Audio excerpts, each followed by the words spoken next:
Yep, that's me, Billy Collins, and this is my channel. A channel filled with interviews, motivation, entertainment, and perhaps a cocktail or two.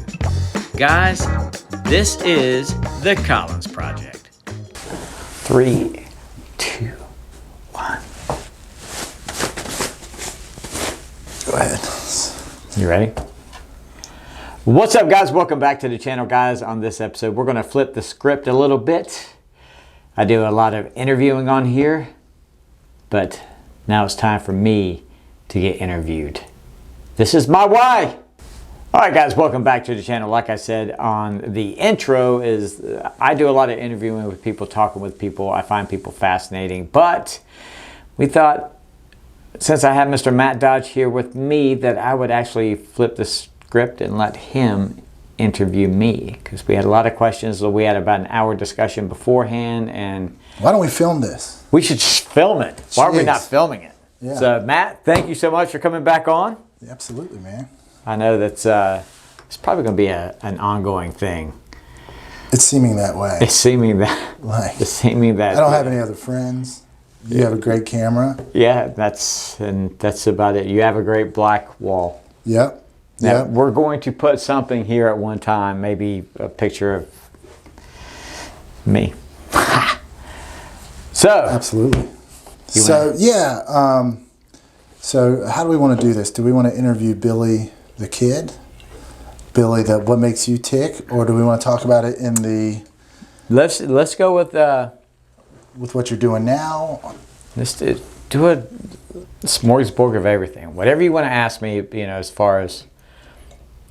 Personal stuff too? I mean, I can always edit. I'm the editor. Yeah, that's right. So I think I've read somewhere, seek first to be interested before being interesting. So I'm interested. And just for a little background, I first met you because my younger brother was dating your daughter. Yeah, that's true. Very true. I just knew you. Talking about like curveballs. Yeah. Like, they've been broke up for what, 5 years now? Yeah. Some things and you we're can't still break really up. close. Yeah, they're like, why are you guys still talking? I'm like, well, I didn't break up with your daughter. Yeah. So Chris might not like this, but so I've kind of watched you from afar for a while. You always seem to be doing something. Is that do you have a lot of like nervous energy, or you just as Chris told me, like Billy's always been a hustler. I think it's important for me in life in general. Is God has given us an opportunity, and I always, my one of my mottos is never waste an opportunity. Never waste it. If someone gives you something, you should take full advantage of it. Be gracious for it. Be humble about it, but take the opportunity. Well, God gave me the opportunity by putting me on this world. And I've got to try to do whatever I can. Now, mind you, I've been on this earth for 48 years. A lot of those years I wasted. So you're like 80% through. I'm almost done. My math is I'm correct. just about done. So that's why I have to hurry up and get this bucket list completed. Right. Because, I've only got a good 40 years left. Right. Actually, more than that. My grandfather's still alive, and I think he's 97. Nice. So I still have a good 50 years left of life. But I think it's time for me to stop wasting the time, because time is the only thing in life that you can't buy and you can't get back. So I want to utilize every little bit, and it started with the hustle. I think there's so many things I want to do. You've been hustling for a long time. You know what? When I was Since I first met you, you're always doing something. Yeah, and even when I was a kid, I remember in South Carolina, 8 years old. We lived in a little suburb area. Well, about a half a mile up the road was the major highway. And on that major highway, we had a little store. It was called the General Store. And it sold all this 5-cent candy. Just barrels of candy. And I would... do you have any siblings? Yeah, I'm the oldest of 5. Okay, I'm the second oldest of 5. Yeah, so that's boom. But at that time, all my friends, nobody could ride their bikes, and my parents were like, I love my parents, but they weren't the most attentive my dad worked. My mom was at home at the time, with the kids. There's 5 kids. Well, that's generationally too. I watch some of my older home videos, and I have a 2.5-year-old now, and I'm thinking it's giving me a panic attack. Yeah. And I'm like, chicks dig scars. That's what I say. Yeah, so it gave me an opportunity to, at that time, it's like I was the only one that could ride my bike up to the store. So what I would tell the kids at that time, I'd be like, hey, I tell you what, give me some money, I'll go up to the store and buy the candy. Now, a 5 cent is, I would mark it up to 10 cents for my time, my effort. Yeah. And I was 8 years old. And at that moment, it's almost like I got bit by the bug. Like, I like that. I like that feeling. Like, okay. Conning your sibling. Well, it's not actually it was the neighborhood kids. Oh, right, okay. Yeah, because nobody could go. I mean, me and my brother would ride up there. My brother's 2-3 years younger than me. Nice. So he was 5 on his little bike riding behind me. We're going to the store to buy candy to come back and we would sell it. Or I would go cut grass. Yeah.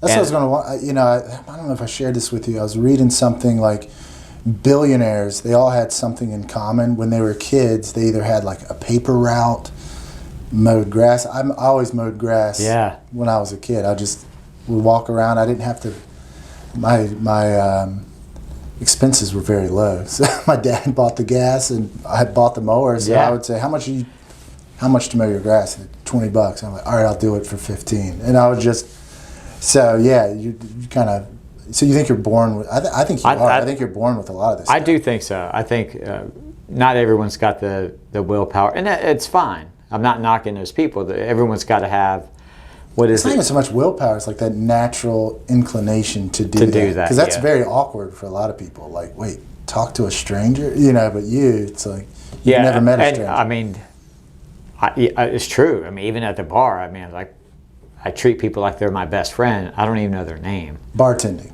Okay, right. Yeah, not. When I go to the bar, everyone's my best friend too, but I'm not getting paid. So it's like I'm not afraid to do that. Now, there's some things for a time period when I was selling insurance and stuff. I don't like the no. I had a problem with the no, and I think it was your brother that was like, seek the no, read the book, seek the no. Go for the no. Go for no. Yeah. And I understand that, but egotistically wise, it would just kind of like hurt my feelings a lot, and I needed to get over that. And now that was only a few years ago, and now I'm like, okay, well, whatever. If I ask a girl out and she says no, it's like, okay, well, move on. It doesn't happen now. So all right, so that's interesting. You brought up girl. Yeah. All right, so as a young kid, you knew you liked making money, which I think everybody does, but you saw, hey, there's things I can do to make money. I don't have to sit back and hope my dad or my mom give me an allowance. Right, because my parents didn't have money. Right. Not until my dad got further along in his career. When I was that age, it was 5 kids. When did you realize they didn't have money? Because I always thought my parents were rich beyond, I knew they had that plastic thing, but we'd go to the bank and $5 was, when did you know, like, okay, I knew early on. They might have struggled. Right. I knew early on. I knew, so there was a part where we went, my dad was at the time a setup manager for Walmart. What that means, we would stay in certain areas for like 6 months. And he would set up a store, get everything, and then we'd move to the next store. Interesting. And that's how I got his foot in the door and became very well off with Walmart for doing that. But I knew that we weren't wealthy when I was 5. And we moved to Delaware. It was one of the first Walmart stores that were branching up north. Went to Delaware, Dover, Delaware, I believe. The power got cut off. It was freezing cold. And no one else's power got cut off. I was like, why are we in the dark? I'm freezing. My parents, now my sister's 2 years younger than me. My parents went to the grocery store to go get some food. It was right up the street. Now, I was 5 years old. They left me there at the house. So at 5 years old, I'm sitting there, my sister's shivering, and I'm like, we had this fireplace. So I made this raging fire right in the middle of the living room. Yeah. And my parents came back, and my dad was like, who started the fire? I was like, I did. Wow. He's like, I've been trying to get a damn fire started now for weeks. Dude, was it necessity is the mother of inventions? Yeah, so I think I knew at that point that my parents struggled a lot. Yeah. You know, at that time there wasn't 5 kids. There was the 3 of us. Then also, shoot, having your own children, you're like, this is expensive. Mm-hmm. This is not. Yeah. So, okay, fast forward to today. So you're at a much different state today than when I knew you. You're recently divorced. I don't know if you've talked about that at all. A little bit, yeah. And but you're divorced on your own. On my own. You know, I have a great relationship with my ex. You know, we don't talk every day, but we don't fight. Yeah, children from the marriage. Yeah. Right. So we have to communicate stuff like that. I have 3 kids that are phenomenal, and I'm not just saying that because they're my kids, but they are just, to me, you know, I see that hustle in all 3 of them that I think it comes from me. I'm gonna say it comes from me. Yeah. Because each one of them wants to start their own little business and side businesses and stuff like that. So, got divorced, had to revamp everything I've done. Did you have like I want to say like almost like an identity crisis? I mean, honestly, if you're married, Huge. How long were you guys married? 20 years. I mean, shoot, it's like, you know, you 20 go from years. That's a lot of routines. That suddenly it's like, yeah, and you go from the Billy and Fran show to it's just Billy, and you go. This is kind of why, and we'll probably discuss the apparel later on. But this is kind of like my whole mindset with the apparel as well, is like, because I went to a dark place, and you know, because you're one of my friends that helped me get out of that spot. You actually painted this wall. I did. This is my soul. I thought he was going to have an emo show coming out. Emo wig and black fingernails. Yeah. But like I said, you and a couple other friends were ones that kind of pulled me out of the gutter, because I was in a dark place. There was days I didn't want to get up, and you know, I've said this on the channel. It was 100% my fault why the marriage faltered. So add on that I was by myself, add on that I was the cause of that, add on that I felt like my kids didn't really want to be with me. And why do you say it was 100% your fault without going into details? Well, I just, you know, there's things that I've done that I could have done better in life. Sure. You know, and I say that it's 100% my fault, because if I would have just been more, because I'm not going to like lie about it. I was a beta. I did whatever, but I did things that I thought that she wanted, and I didn't really look at things that she needed. Does that make sense? Like, right. So yeah. I mean, in hindsight, it could have been reversed as well. 100%. Yeah, we've talked a lot about this, because I talked to a lot of. There's pros and cons to everything. You know, there's no such thing as a solution, only a trade-off. So that, like, a lot of single people think, especially growing up in the South, you know, I got married later than I thought I was going to, and you're like, wait, I'm supposed to be married, I'm supposed to be having children, you know, it's like going to college, get the job, get married, have the white picket fence and stuff, and you know, there's definitely advantages to being single. I mean, the amount of autonomy that you have now, it's probably night and day. Yeah, it is. And, you know, fast forward after the divorce and everything, is by myself. I have a cat with thumbs now. You know, you have a what? I have a cat. His name is Mr. Thumbs. Somehow I ended up with a cat. So, and I joke around that he drives me nuts. I even posted on Instagram yesterday, that you have a cat. I have a cat. Okay. So some of the beta things have continued. You know, he's that's Thumbs. He's a badass. He does have thumbs, and his name is Oliver Thumbs. So, okay, you know. Got it. But you know, it was just me and the cat, and I was like I said. You are an old cat guy. I'm an old cat guy now. Old cat ladies. I am an old cat man. Holy cow! This is yeah. I am very interested now. Yeah. See, I mean, you can edit all this out. No, it's fine. I could keep all this. So, but I mean, and we were talking before too, and it was like relationship, because you were mentioning missing the companionship, and I'm like, sometimes I do, and then I'm like, dude, go get a dog if you want a companion. Yeah, and there's some days that or a cat. I do miss the, like, the holding of hands, I guess, and then there's days where I'm just like, no, I'm so good right now. Yeah. You know. Do you think you'll ever get married again? I can never say never, but right now, no. Okay. Can never say never, but right now, no. So no. Yeah, I just, there's a certain, and I think it has nothing to do with females. Nothing at all. I think I grew up in a house full of 5 people, 5 kids. Mm-hmm. My parents are, then schooling, right into marriage. I never had time to find Billy. I never had that moment to step back and say, okay, you've been playing the part of who you were supposed to be. You're supposed to be the oldest child. You're supposed to take care of your brothers and sisters. You know, you're supposed to be the man of the house. You're supposed to take care of your wife, and you're supposed to take care of your kids. And you lose that identity.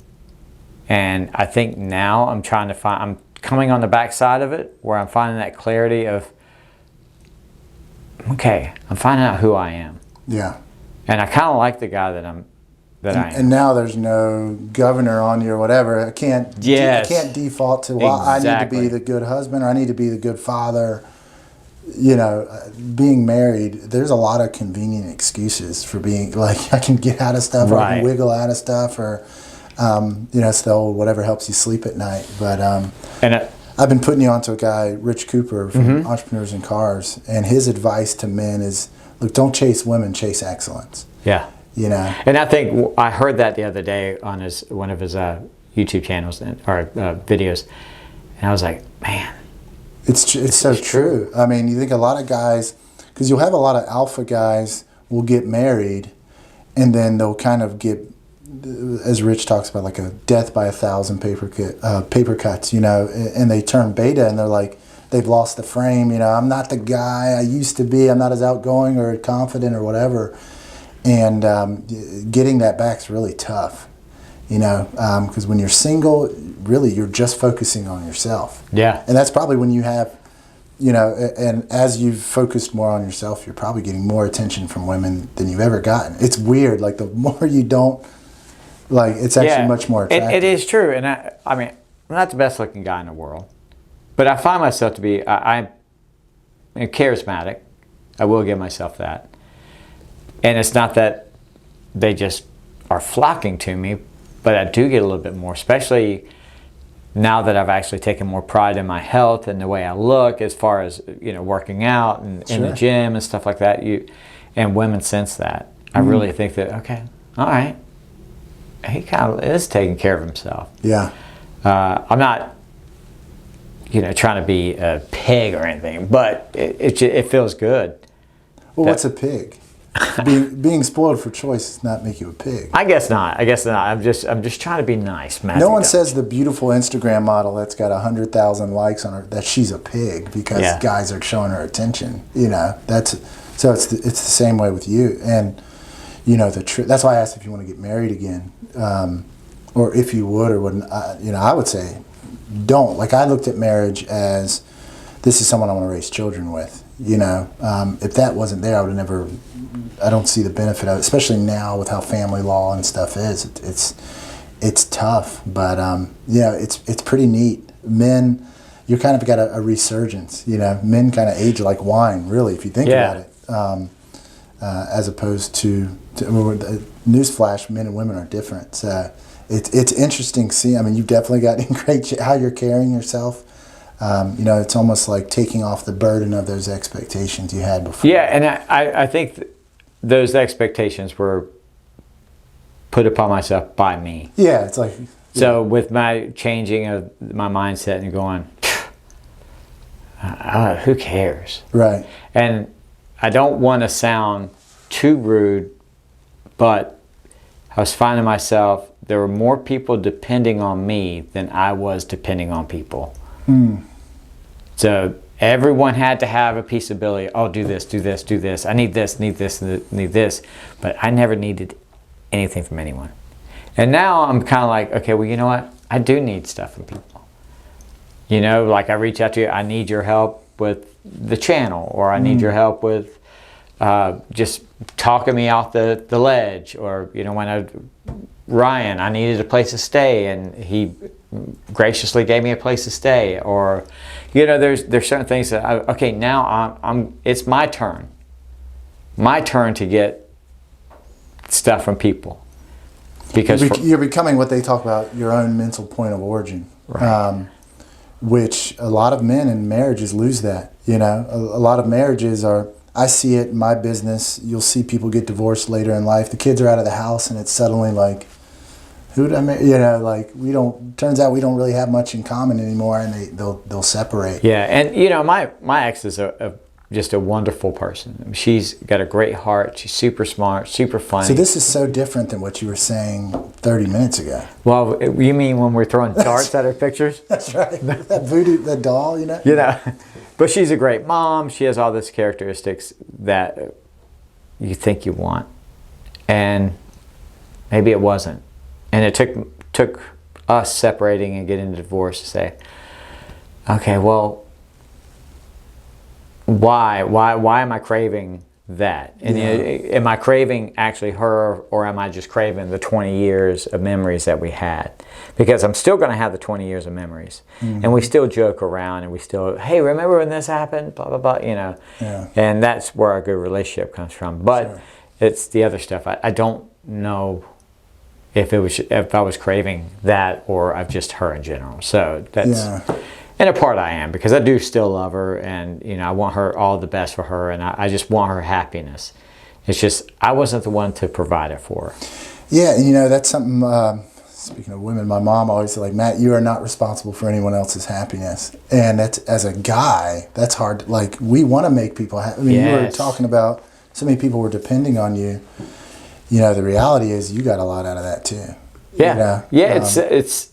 Sort of self-gratification. You were depending on people depending on you, To be like, I'm built to be the caretaker, and sometimes it's okay to be taken care of. Or to take care of yourself, you know what I mean? Yeah. Being your own mental point of origin, focusing on you, pursuing success, not women, or not, this relationship or that. It's...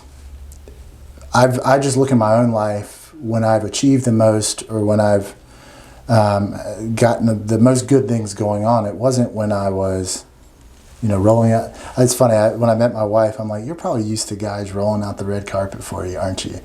She was just here, and I'm like, I never did it. And it's not that I'm arrogant or whatever, but it's like, you have to have a healthy image of yourself. Like, no, I bring a lot to the You see a lot of men, mommy ain't happy, ain't nobody happy, or and I know we're getting off on that tangent, but the male-female dynamic is so massive part of our life, Yeah, and it's something I got wrapped up in, and just, I wasn't good at it. So if to be honest with you, if I thought about it, maybe getting your balls back. They're right there. Just getting them back. Sorry to sound crude, but no, it's true though. You talk to a lot of men after. That's what they're trying to figure out, Yeah. So to the apparel deal, and you mentioned, hey, I want to do this, and I want proceeds or whatever to benefit mental health, and I think you mentioned specifically preventing suicide. Mm-hmm.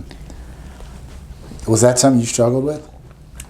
Suicide, no. Mental health, yes. I think there's been dark times throughout my entire life that I just haven't been the healthiest. And I think if people are honest, This thoughts creep in, like, what's the point? I remember when I was done with the NFL a year after, I thought, and what's the point? Like, I felt like a failure. Like I and I think we're afraid to acknowledge that, because it shows people might think it's weakness. Right. I thought it was weakness. I thought I was the oldest of 5. I was supposed to take care of people. I took care of my friends. I was supposed to be the family man, took care of everybody. I can't be weak. And by me being down and having thoughts, I didn't have thoughts of killing myself, but I did pray to God many times that I didn't wake up. please God, please don't let me wake up. And he didn't listen to me. And, you know, the unanswered prayers. Yeah. Because he was like, no. And I felt like at that time he was telling me, I specifically, and this is recently, within the past couple of years, I felt like he was telling me, I specifically put you here for a purpose. Find the purpose and do it. So, what do you think that purpose is? I think it goes back to helping. Yeah. And I think I was helping in the wrong way, if that makes any sense. Like I was helping other people, like, you know, make by and get by. But the more I go on and the more I talk to people, even younger people, much younger people. Yeah, much older. That, you know, I want to help them to have a clear mind and to be mentally stable to the point of,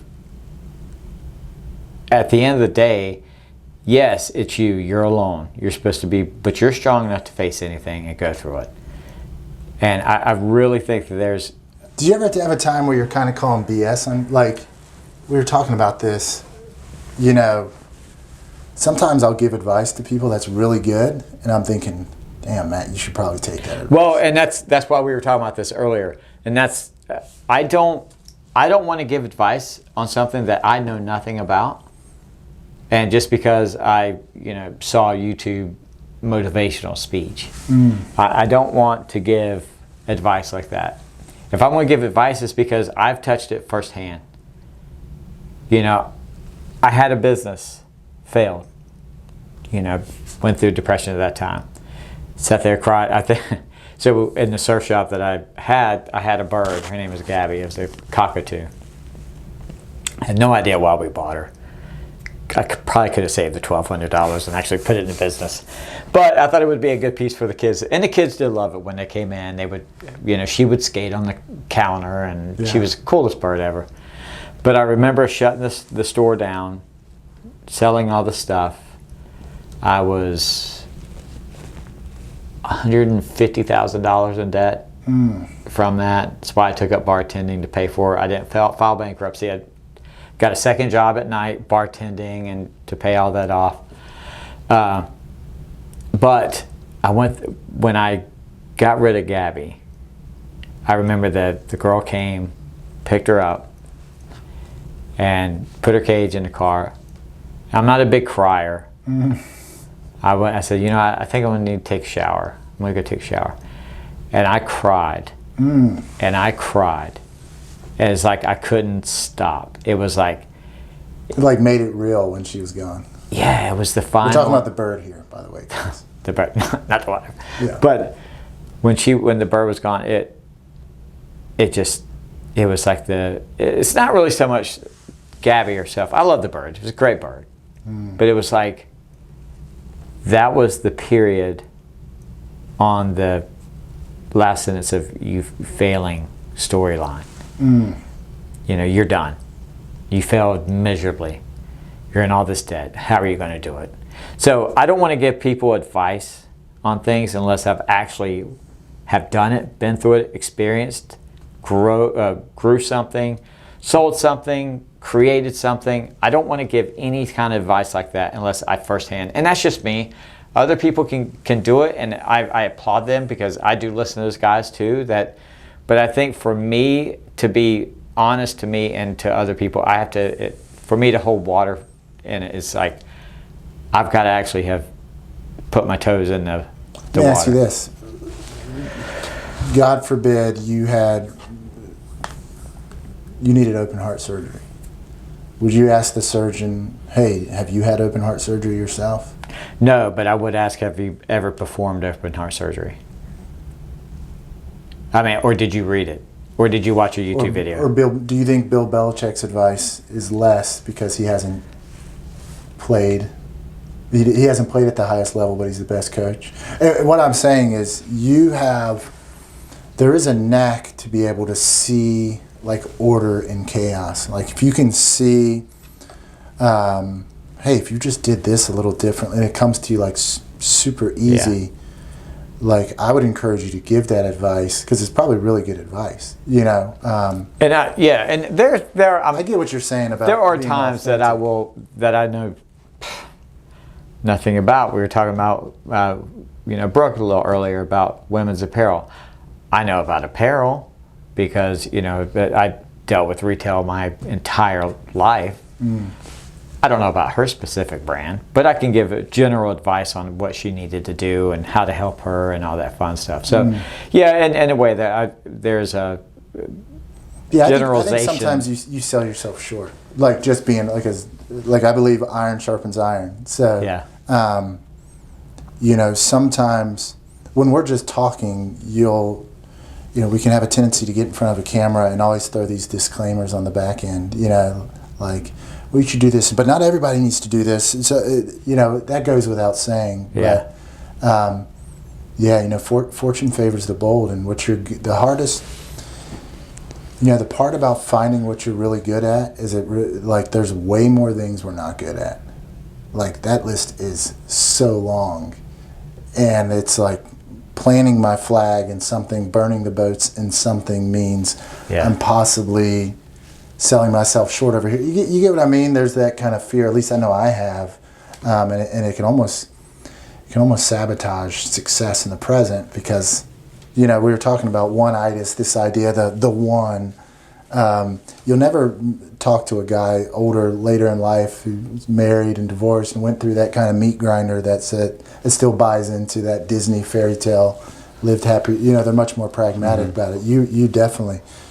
And sometimes we can get one-itis in business, there's the one that's out there, this one idea that's and a lot of times we're basing it on feelings, like, this doesn't feel right and we'll give up early, and I'm not saying it's what you did, but if I look at you've got 200 videos on your YouTube channel, and they've kind of bounced from one thing to the next. They are a lot. I do spin a lot of plates. And that's, we've about that, and I know I need to niche it down to.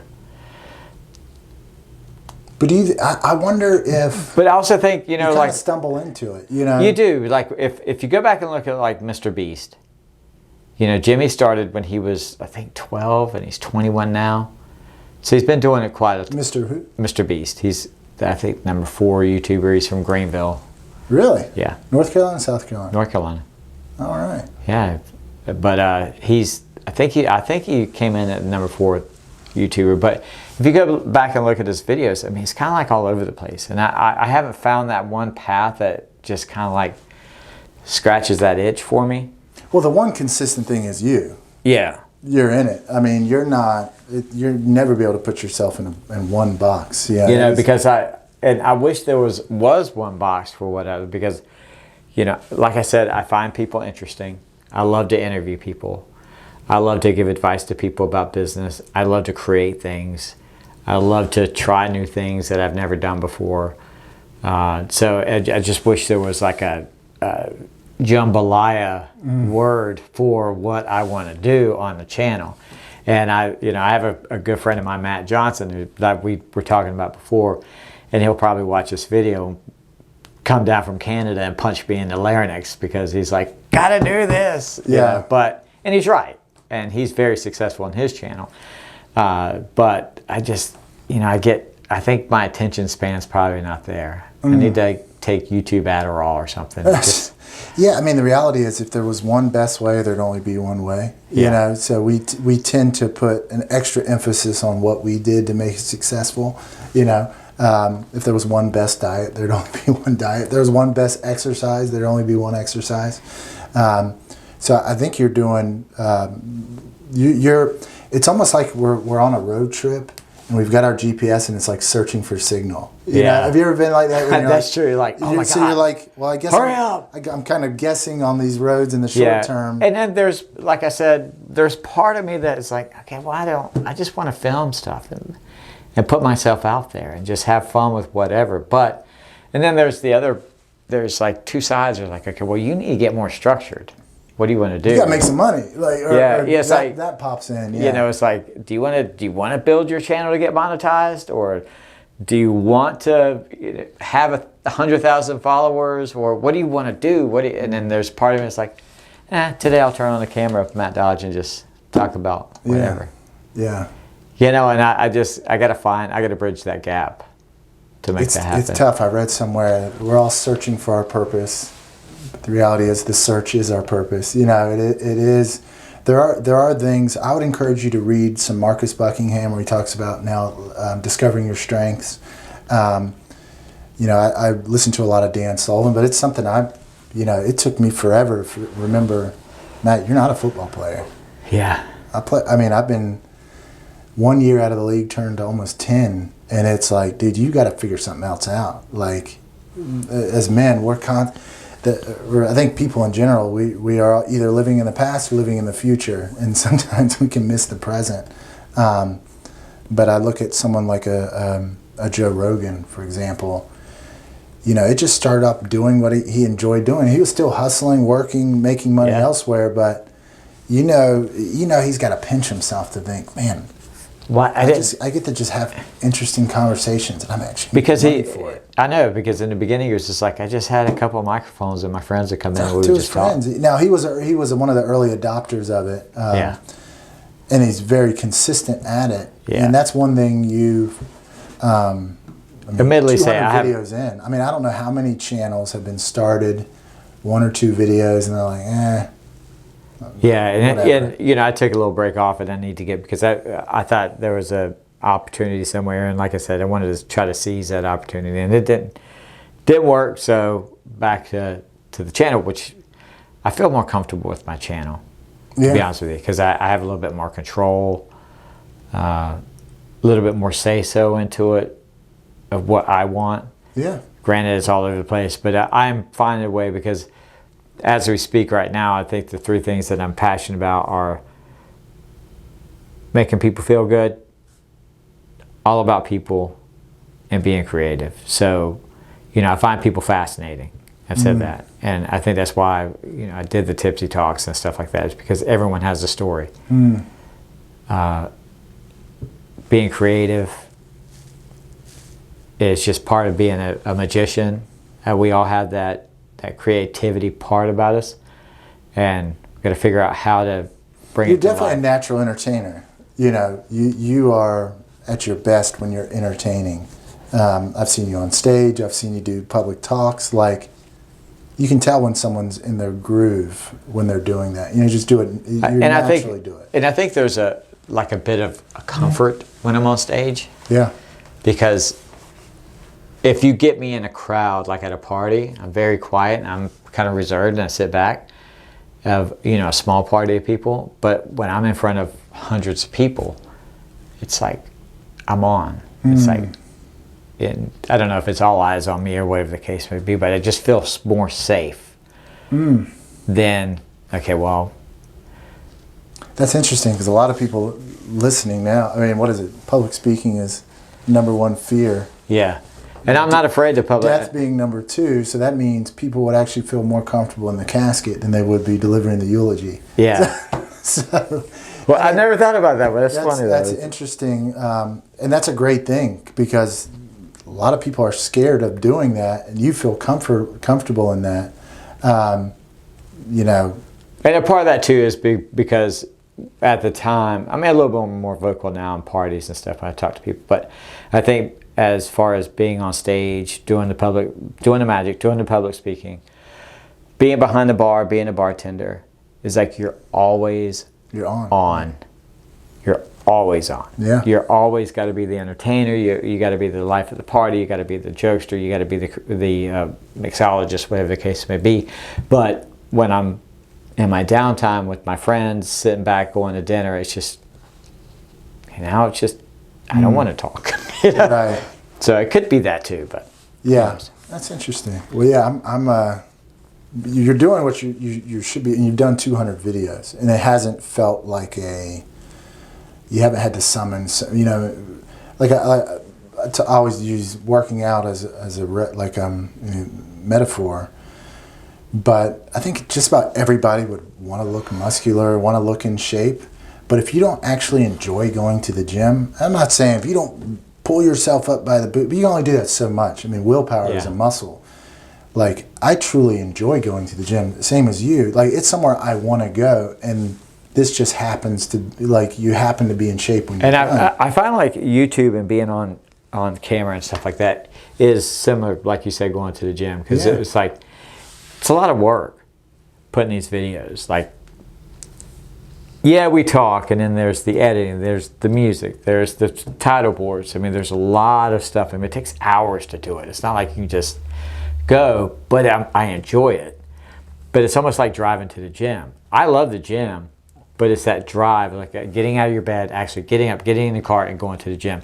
That's 10 times harder to me than my workouts. I mean, my workouts are strenuous, but I'm saying as far as mentally getting prepared for it. Yeah. Same thing with YouTube. Same thing with, you know, kind of like getting up, pressing play, and then doing all the work. It's just, you gotta do it. And I feel like I'm getting back into my groove. Yeah, and it's something too, you feel better afterwards. Yeah, so and going back to the mental health thing, that has kind of helped me too, because now I shifted focused. You know, not only, you know, I got a divorce and then separated, and then during that separation, COVID happened. So I couldn't go anywhere, couldn't do anything, but I had my camera, and I dove right into it. I know a lot of people started the same way, but it became... It's kind of a catalyst for you. Yeah. Yeah. That was my friend at that time. So, you know, when things started to open up, kind of backed off, and then, but now Yeah, I mean, you don't want it to turn into, like, obligation, you know? I just wanted to, you know... I always have people like, Matt, dude, you should do stand-up comedy. And like, I've had a couple people tell me that.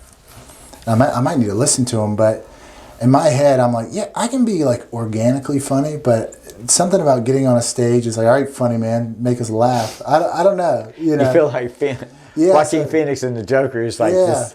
It's like, how about that weather? Okay, I'm at it. Like, so but I need to kind of take my own medicine and like really, what I was saying to you off camera, what makes us human is that we're self-aware.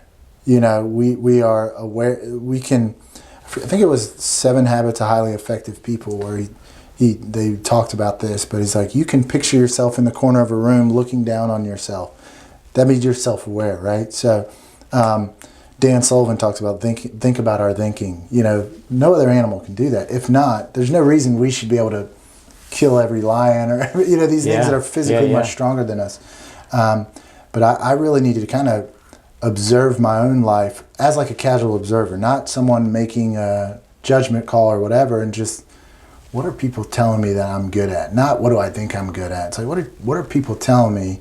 Have you ever noticed that when you like do your first videos, probably people are like, dude, I've been telling you for years you should do that. It's awesome. You know, sometimes that's... And I think I had a mentor, my boss, when I was doing the merchandising, and he would take me to other stores, and he was like, all right, tell me what's wrong with the store.